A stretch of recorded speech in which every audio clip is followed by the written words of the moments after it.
मदई मामा सां अहम ख़बर शेयर कंदा हलूं त सोशल मीडिया प्रेस क्लब मदई जो इजलास सरपरस्त आला कमांडो पंवर की सदारत में थियो। इजलास में इलाही बख्श भुट्टो, अमीर अली लांगा, अब्दुल्ला शेख, गुलाम कादिर डाणी, मकसूद अहमद लागा ऐं ॿियनि शिरकत कई।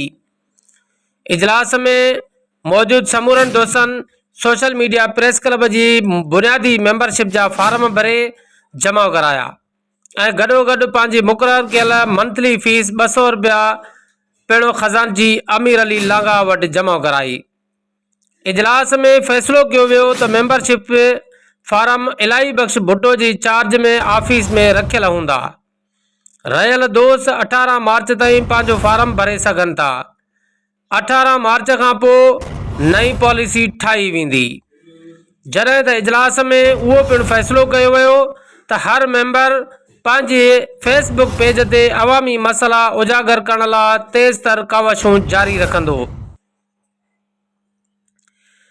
उहो पिणु फ़ैसिलो कयो वियो त सोशल मीडिया प्रेस क्लब जी मेंबरशिप वठण जे ख़्वाहिशमंद खे महीने जी टेस्ट लाइ फौरी व्हाट्सएप ग्रुप में ऐड कयो वेंदो ऐं हतमी फ़ैसिलो महीने खां पोइ इजलास में कयो वेंदो।